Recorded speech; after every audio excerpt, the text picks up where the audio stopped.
Welcome to Ordinary People, Extraordinary Connections, a podcast all about helping you comfortably connect with others in any situation. Hosted by Leanne and John, this podcast is proudly brought to you by Fortitude at Work. fortitudeatwork.com.au. Welcome everyone to today's podcast with Leanne and John. Hi. We're going to be talking today, our very first topic is actually going to be about crying. Bit of a doozy, I guess, this one, but I thought we'd get straight into it, John. Yep, that sounds like a good idea. I think it's a universal subject that some people have some fears around. Yeah, don't quite know how to cope with. Yeah, that's right. And I guess to put it into context, like I said in our intro session, let's do it if we think about it, for example, it might be a question somebody asks, which is, my neighbour is crying, what should I do? Or my boss is crying, what should I do? My sister is crying, what should I do? Sure, or I'm crying. I'm crying. And is that okay? Yeah, that's exactly right. You could be, come from a long line of criers, just like I do. Yeah, like your mum and you. That's right. Yeah. If you need someone to cry, you just call me. Yeah, Leanne's the town crier. And that is literally right. It is. Okay, so we've talked about one reason why people might cry. It's in their genes. That is. And perhaps it's culturally acceptable to cry. Absolutely. Well, they're very connected to their feelings, and they're okay with expressing them, as opposed to the other end of the spectrum, where never cry, because crying is a sign of weakness. Yeah. So yeah. That's right. So it can go either way. So, so what sort of situations are we talking about, do you think, John, in crying? I think anyone who gets in touch with a feeling or a thought, because I don't know, as you know, it starts with the thought, and then the feeling that follows the thought, and if the feeling has sadness around it, then yeah, crying seems to be the next logical thing that your body and your mind wants to do. It wants to express that pain, wants to relieve it. So you start crying. And it's not always a private matter, though, is it? I know for me, in the many work environments that I've been in, it wouldn't be unusual to have somebody somewhere in the business at some stage who may be upset. Yeah, if you're a people watcher, if you're sitting in an office or a shopping centre for that matter, and you watch people just because you're interested in how people interact with each other, it won't take you long to see someone with some sadness in their eyes, and you'll more than likely, everyone listening to this will know of a time where they were faced with someone that was walking past, or someone in their life, or someone they worked with that was crying. And yeah, it's a normal, natural part of everyone's life, and it starts when we're very young, and the first day, the first second you're born, crying is a part of our lives. Yeah, it absolutely is. And as you said, sometimes it's acceptable and embraced, and other times it really isn't. And it's interesting you should raise the shopping centre scenario, because I know for me there's been situations where I've gone and had a cup of coffee in a coffee shop with a girlfriend, and we've talked about, something that's been close to my heart, or it might be something that might be upsetting me or them. And then they start to cry, or I start to cry publicly. Yeah. And I wonder, sometimes there's a fascination with the general public when you've got somebody who is obviously that vulnerable in the moment. Yeah. You almost can't not look. That's true. And in our society as a general rule, I think, is that most people don't walk around crying. So when you see someone, or you're presented with someone who's crying, it's an unusual event in public. So it draws attention. It does. Do you think also that it does show that sense of vulnerability in another person, and almost by default can make you feel better because they're crying and you're not?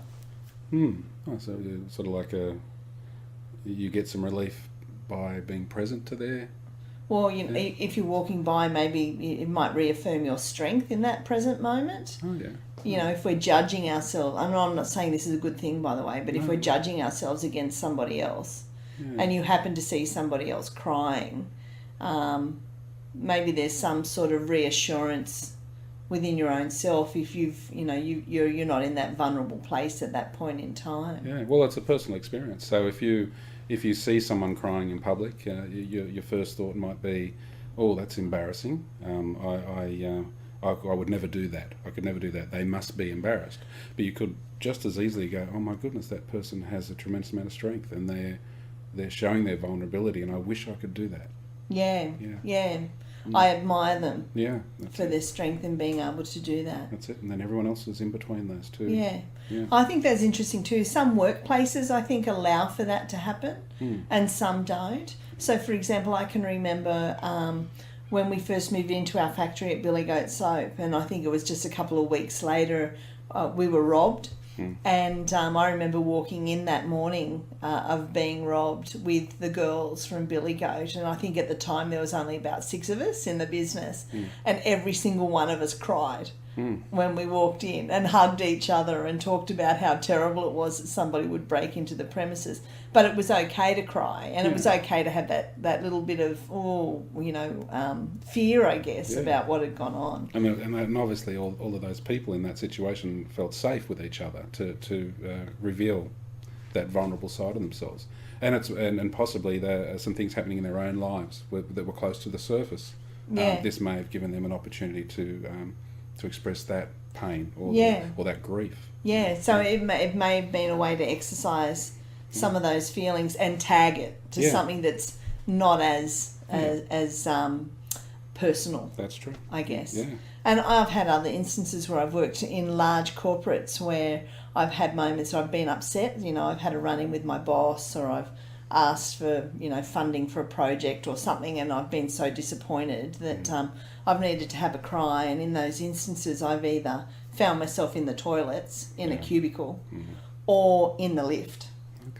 Because in the lift you can't even hear me unless there's a risk that somebody's going to get in. That's true. Because again, that if I'm crying in that organisation, that sense of vulnerability and being a woman can be confused with some sort of weakness. Yeah. So the messages that you received was it wasn't a safe place for you to express that.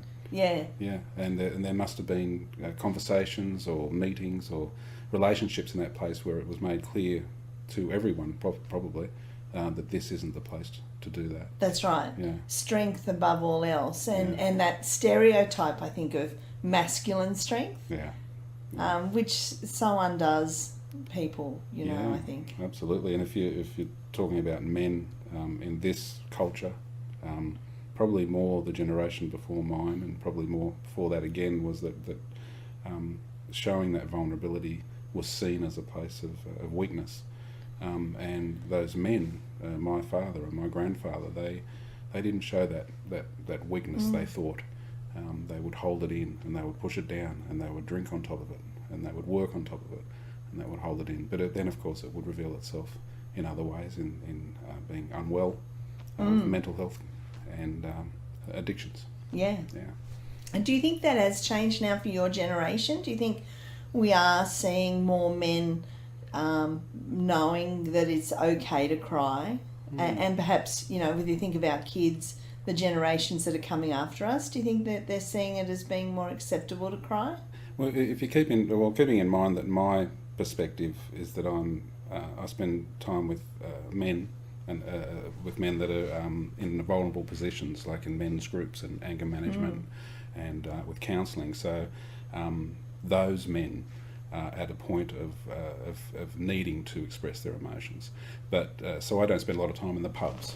Okay, but I'm sort of, my own experience was that I was brought up more by women than men. So my mother and my sisters, they showed their emotions, let me tell you. They showed all their emotions.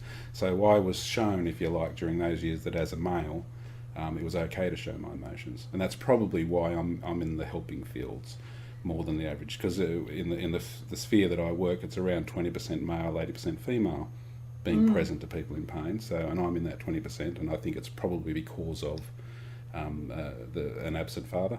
And being surrounded by women. But I'd like to think, sorry, your original question, I'd like to think that, as the generations go forward, in this culture, this time in history, in this country, I think men are showing their feelings more, and they're being more comfortable with it, and they're seeing it more as a strength to show their feelings rather than a weakness. So. I'd certainly like to think that our kids, all of them, know that it's perfectly okay to cry, and it's just another one of our human emotions that we have every right to express. So I'd be sad to think that my boys ever thought that it was inappropriate to have a good cry, and they have at times, haven't they? They have, in fact, all of them. And my own personal challenge throughout with my own boys, because of 4 boys and 1 girl, is that I have found myself, or did find myself over the years, saying those words like "don't cry," "stop crying."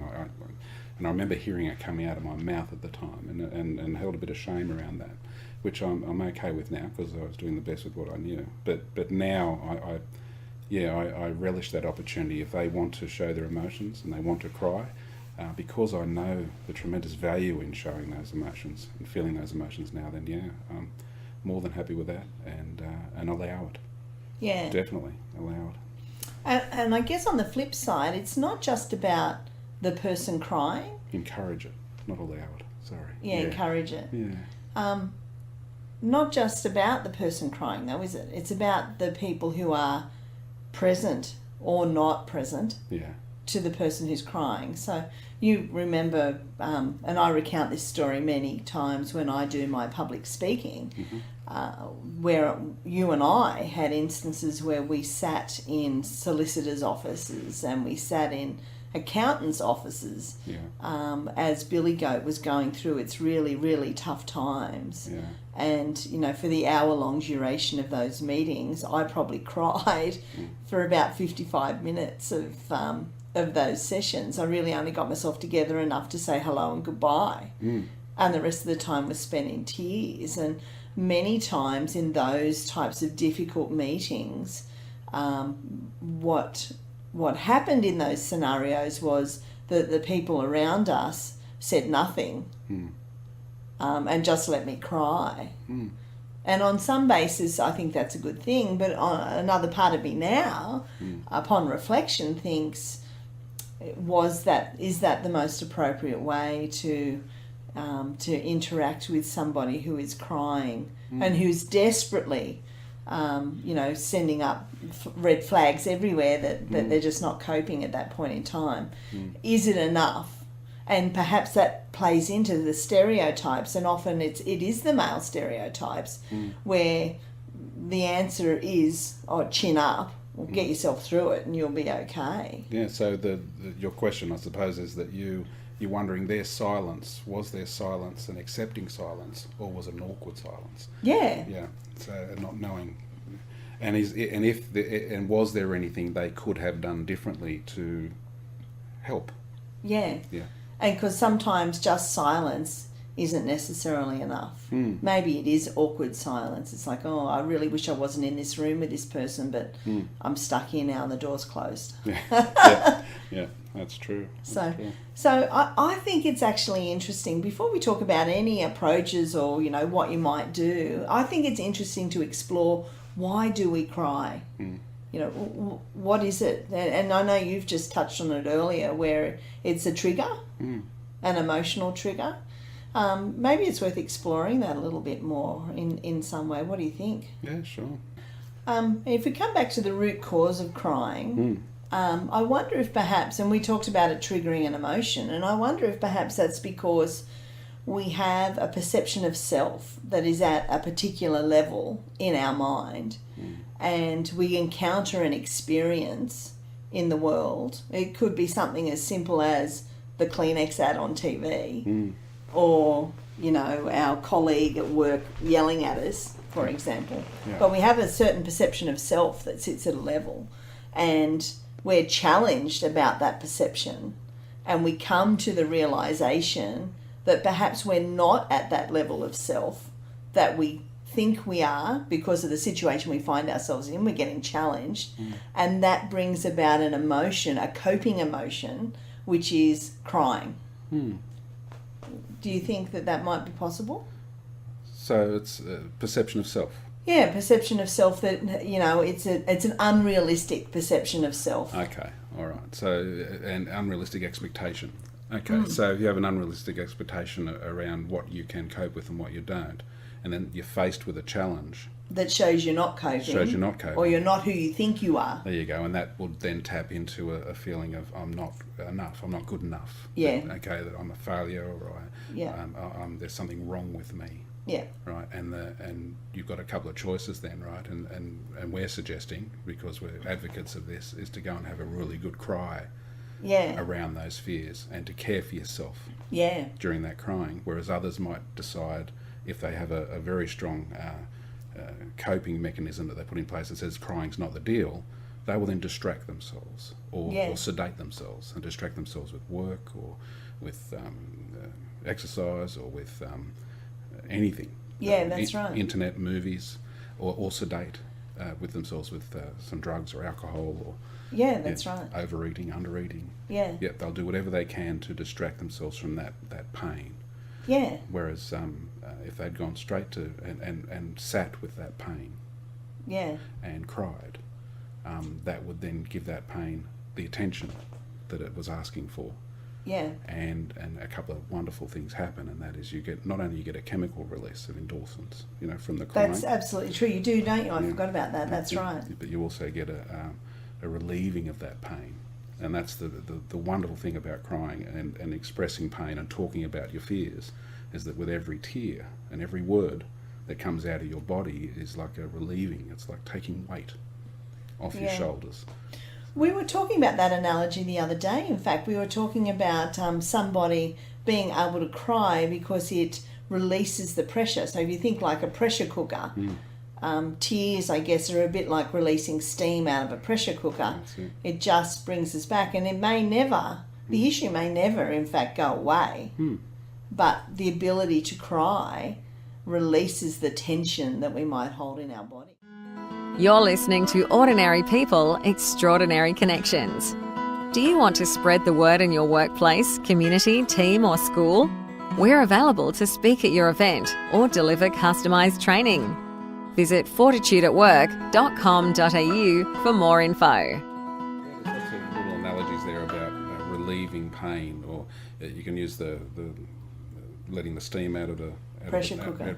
Or we can let a balloon by deflating a balloon, letting air out of a balloon. The balloon gets smaller. That's true. Offloading. Everyone says I offloaded. My friend the other day. You offloaded that pain or that fear.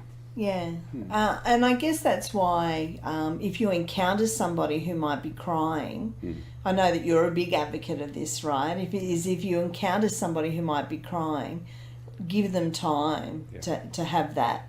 And as I was saying before, is that there is a value in silence, because if you talk over that, or you go into a process of, oh no, it'll be okay, it'll be fine, let's eat, let's drink, let's do something, let's distract, right? Then what that does is that tells that person that the way I cope with pain is to distract. So when I see someone else in pain, I'm going to encourage them to do the same stuff I do.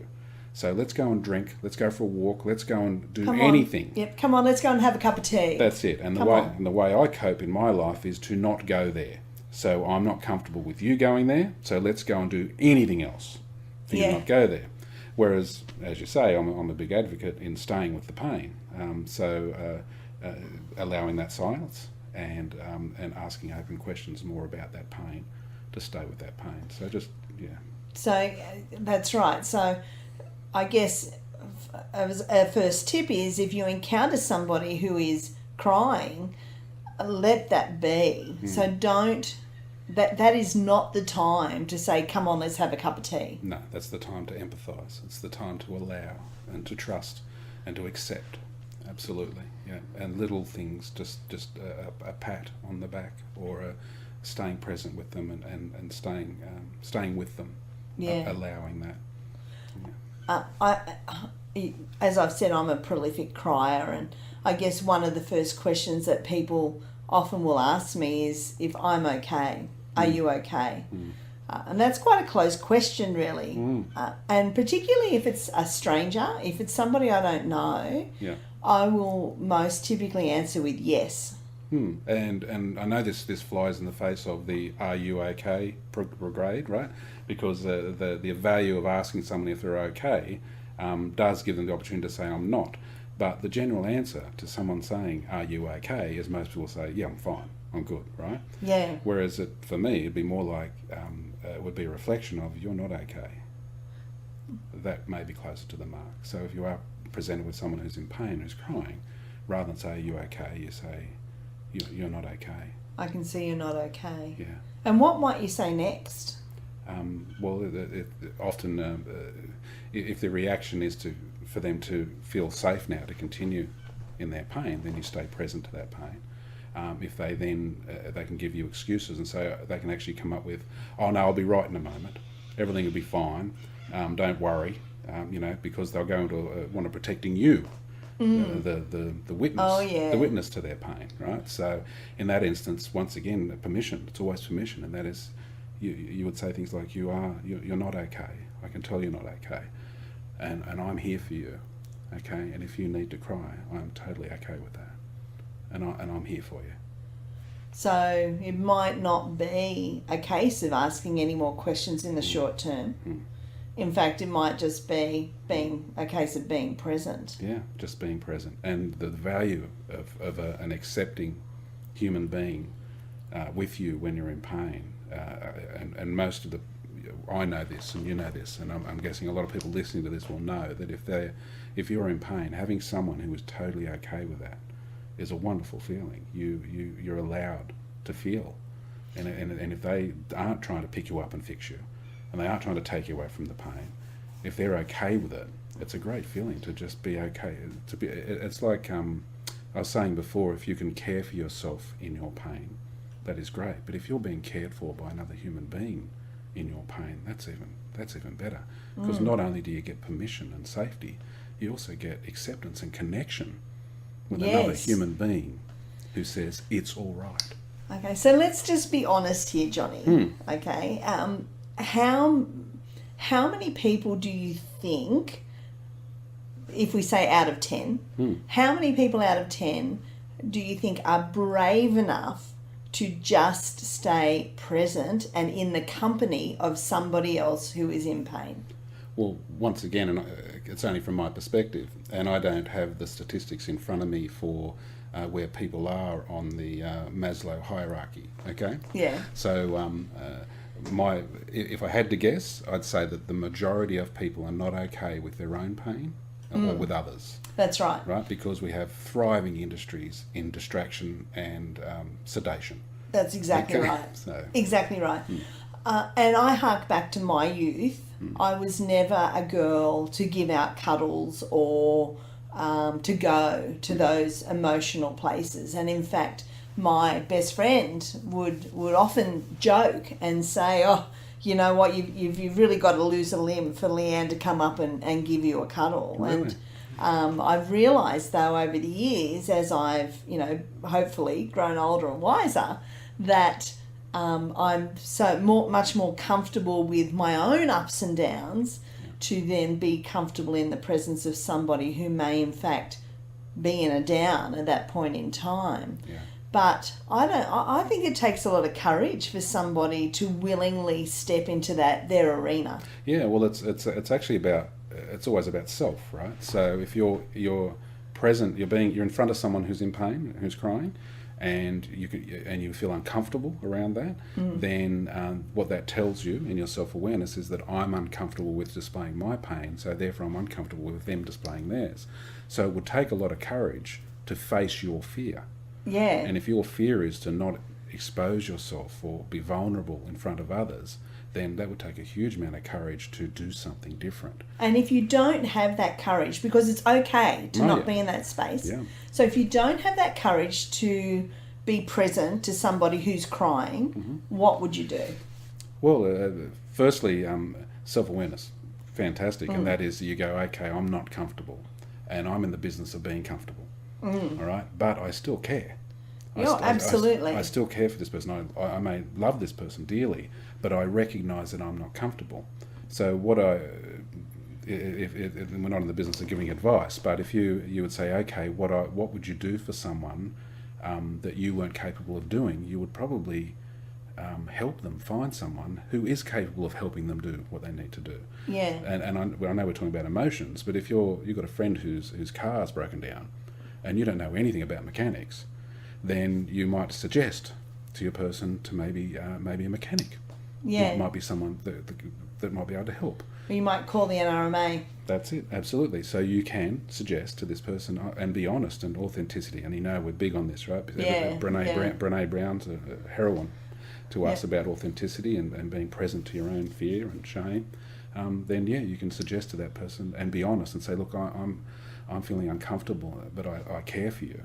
Yeah. And I really want to do what's best for you, and I don't know what to do.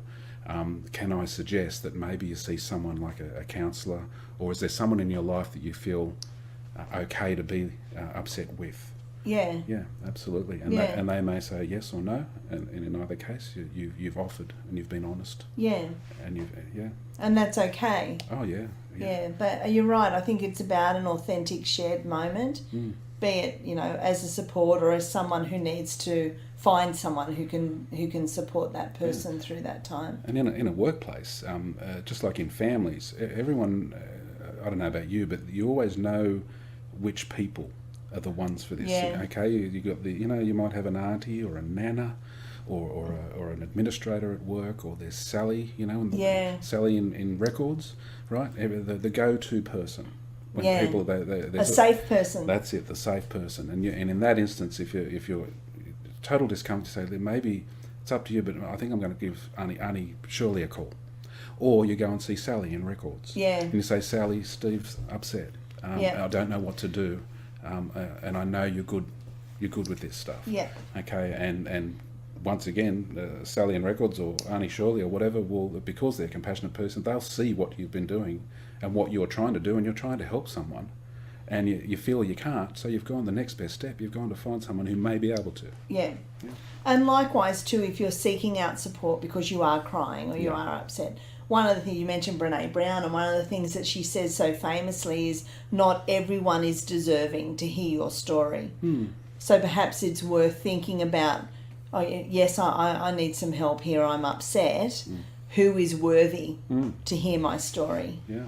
And make some decisions around that as well. Absolutely. Okay, so let's go back to you've in the presence of somebody who's crying, you're comfortable and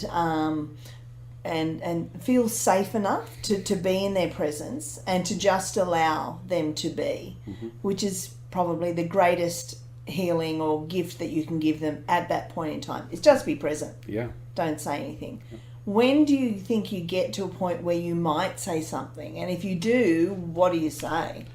Well, once again, because I value someone who's purging their pain, who's feeling their pain, being present to that person and them offloading that pain in their words or their crying, it's called a turning point. And often that turning point happens, and we'll talk about if it doesn't happen.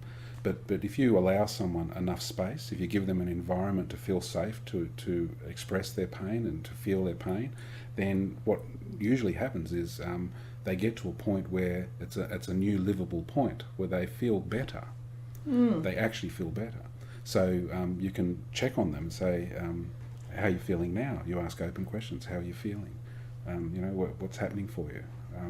I can see you're in a lot of pain. Tell me what that's like. You can use those sorts of open questions. And if that person has got to a point where they go, actually, I'm feeling better now. I've had a cry. I've had a whinge.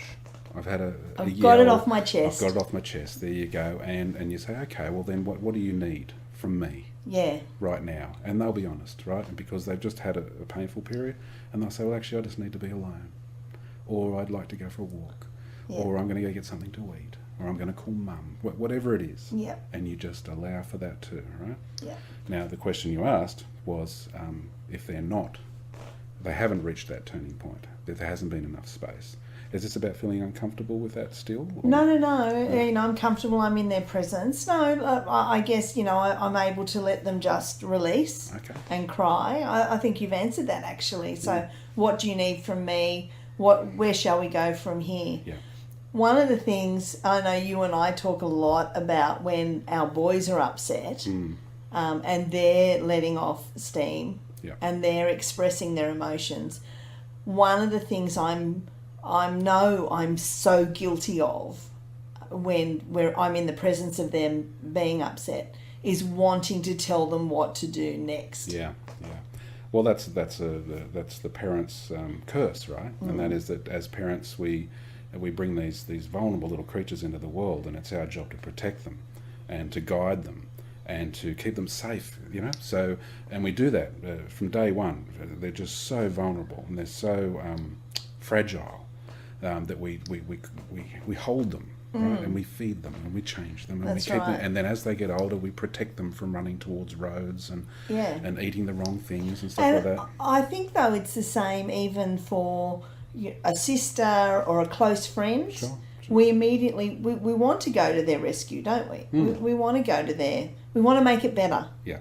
You Well, know. I was going to say before when you said if there isn't a turning point, if you're present to someone, and there's two key words for me, and that is about patience and trust in that patience, that a turning point will come if they're given enough space to feel. Yeah. So if you're with someone and they're still upset, and you're going, I remember I listened to John in the podcast and Leanne, and they said not to be present to it. I'm being present to it, and they're still going. Yeah, that's right? true. Why aren't they getting any better, right? And then the next step is to be patient with that and to trust that what's happening for them is just right and at the pace that they're doing it at. So your next question about how do I help them or how do I save them or guide them? Or respond or whatever. Right. Okay, well that's about trust again. And that is that, and it's about a boundary. And that is that I am a separate human being. Yes. I'm not responsible for this other human being, right? I have my life and me, and they have their life, and there's a limit to what I can do for another human being. And in order to, and once again, it's about trusting their journey.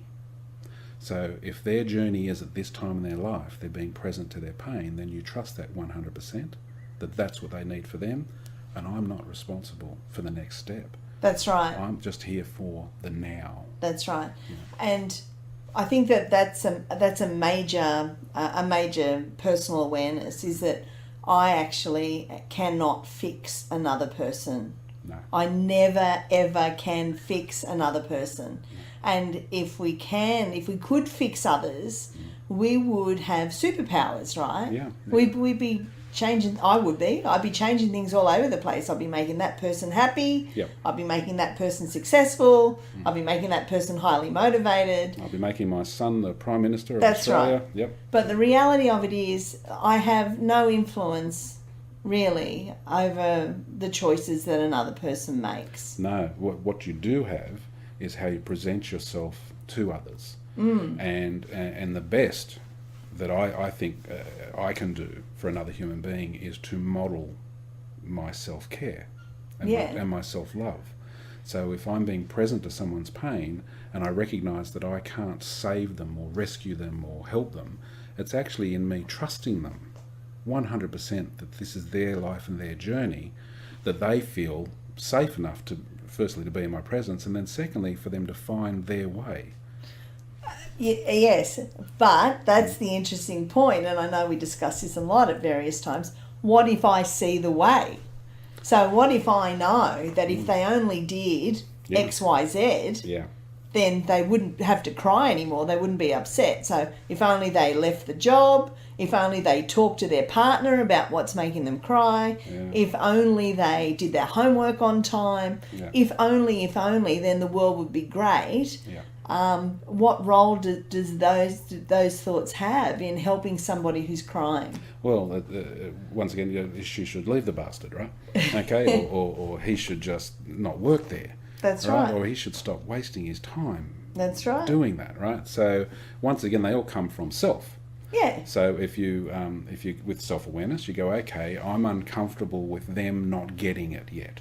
Yeah, that's right. I'm uncomfortable with them not making the right bloody choice, right? That's Which right. is right in front of their eyes. That's right. Right? So if you, once again, it has to come back to self-awareness for self. That's right. And that is, I'm uncomfortable with them not taking that next step. That's right. And I have to trust. That's it. Ultimately, I have to trust that where they're at in this point in time, even if they've cried over this issue 10,000 times. 10,000 times before, and I've heard it all before. Yeah. They are right where they are meant to be. Yeah, because if they weren't, Yeah. they would make a choice to move to a different place in their That's life. it. And if you trust their journey, and their journey may be to stay with that guy, Yeah. right? Or to leave that guy and go find another guy that's exactly the same, right? And if you jump on the bandwagon of telling them what to do, then the message they receive is, you don't know what you're doing. That's right. And if you say, you need to do that, or you should do this, or you shouldn't have done that, Right. every time you say that to another human being, the message they're hearing is, You're not good enough. you're not good enough. You And- don't know what you're doing. Right, and let's go back to what we said, I don't know, 20 minutes ago, I think now. Yeah. Let's go back to the reason why people cry in the first place. Yeah. They have a sense of self at a certain point or position. Yeah. They're challenged on that sense of self for whatever reason, and they come to a realization at that point in time, I'm not as good as I thought I was, or I'm not coping as well as I thought I could. Yeah. And then the release is tears. Yeah. So when you imagine you've then got somebody in your presence who's going to then tell you what to do, Yeah. which equals the message of you're not good enough. You're feeding it. Yeah, you're feeding it because Yeah. that person's already thinking it, right? Otherwise they wouldn't be crying. That's true. That's true. And we're going to talk about this, but there's a bit of spirituality that comes into this for me, right? And that is that if we create opportunities in our lives and we attract relationships and situations that are going to force us to face our fears. Now that sounds pretty scary, okay, but it just seems to be the deal, right? And that is, and that includes being present to someone who is telling them what to do, right? Which could be me. Yeah, we're getting really deep We are. now, okay? Okay, that's all right. That's all right. That's right. But once again, if I come back to trusting them 100%, then I'll also trust my relationship. And if I'm not helping, I also trust that they're going to get sick of that too. Yes. Right, and they will remove the negativity from their lives eventually, which may include me.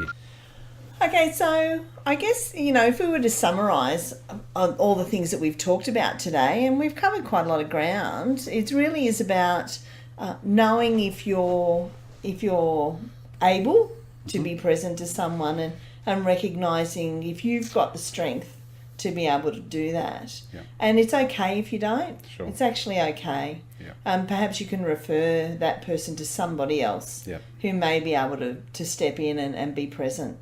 And that's the next point, is just be present. Yeah. Don't go into distraction if you're feeling uncomfortable. Just be there. That's right. But if you are uncomfortable, you can care for yourself. Yeah. And care for them by connecting them to someone who can be with them. in Yeah. their pain. And that person who can be with them most typically would let them cry. Yeah. Because crying is like a sense of release. Be with them until they're able to recover from the crying. The turning point. Yeah, the turning point. Recover from their crying episode, I guess, and get to that turning point. And once they're there, ask a series of open questions. Yeah. Where do we go from here? Yeah. Or what Yeah. can I do? That's it. So what do you need from me, and what do you need for you? Yeah, what do you need from me? What do you need from you? Yep. Listen to the answers. Yep. Help them reach their answers, achieve their answers, and then follow up afterwards. Yeah. Yeah. I often think that the reason that I went into the listening trades is that I've been training people over the last 15 years on how to be present and how to listen to people. But I think I've just been doing it because I'm training people to listen to me. So that, because I recognise, and probably didn't get a lot of it when I was younger, the value of someone unconditionally caring for me and allowing me to express how I feel, I'm out teaching the world to do that for me. Yeah. So as a side effect, I might help people, but I'm being helped in the process as Yeah, well. I think that's certainly true for me, and I think that's the key word, isn't it? Unconditional. Yeah. It's not about offering advice. It's not about telling them what they should be doing. No conditions. No, because they're already in that place, so it's not about that. It's just about listening. That's it, and trusting them in their journey completely. Yeah. Yeah. Even if you've heard it 10,000 times before. Absolutely. Patience. That's where they're meant to be. Yeah, it's all those key words, isn't it? It's Yeah. patience, trust, unconditional. Yeah. Yep. Presence. Presence. Yep. Yeah. And do you think there's anything else around this topic? I know we've talked for quite a while, John. We didn't think we'd get this far. Yeah, sorry about that, everyone. So We've run a marathon, boy. yeah, it's probably happy tears. We didn't talk about happy tears, yeah, did we? happy tears. Happy tears are good. Yes, Oh, I like happy tears. happy tears are good. I have lots of those as well. Is it okay, do you think, to have happy tears? I think it's okay to have Absolutely. happy tears. Oh, I'm just going to throw just before we go. Sure, look, we got all night. We honey. do. We do. If you're with someone and they're in pain and they're upset and crying, often they will laugh. Ah, yeah. Okay, and or they may someone who you think someone may go from laughing to crying very, very easily. So I've found over the years that if you're with someone who's upset and they start to laugh, it's very easily you can think, oh great, we're all over the pain now, let's all have a big laugh together. I've found that it's okay to wait, to not laugh, to allow, right? And you might find that then the laughing then does turn to crying. Okay? Right.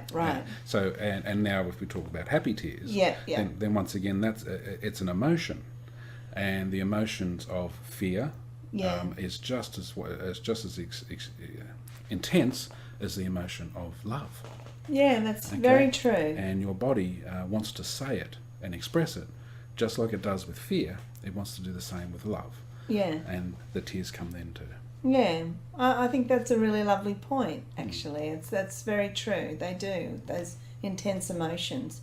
And I think it's also worthwhile mentioning Lifeline, isn't it, really? That if you need to speak to somebody when you're in crisis and you're upset and the tears are flowing and you really do want to speak to someone who's actually very well trained to be able to listen. Yeah, and their whole... the business of Lifeline is exactly what we've been speaking about, and that is to be present, to be accepting, non-judgmental, allowing and trusting, and with personal boundaries, being patient with that person and trusting that they're right where they're meant to be, and to give them a space or an environment for them to feel whatever they need to feel. Yeah.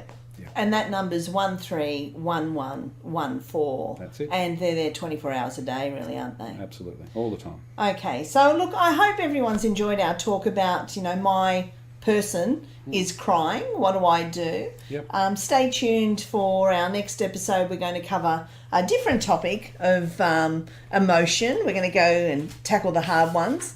I think, what shall we do next time, Johnny? I don't know. Have you got it written on a piece of paper somewhere? No, not at all. This is radio. No, so I think you told me earlier and I wasn't listening. Not a very good listener. What was it? I think we should do my client is yelling. Anger. No, yelling. Yelling, honey, yelling. Okay, or anger. They're probably together, aren't they, really? Okay, all right. We'll do tears this time and we'll do a bit of yelling and screaming next time. Yeah, yelling and screaming. Okay, so that's next time. So thanks, everybody, for joining us. Yep, thank you. And we you. look forward to sharing with you next time. Okay. Bye-bye. Bye. Thanks for listening to Ordinary People, Extraordinary Connections with Leanne and John. Connect with us via Facebook at Fortitude at Work. We'd love to hear your thoughts on today's show.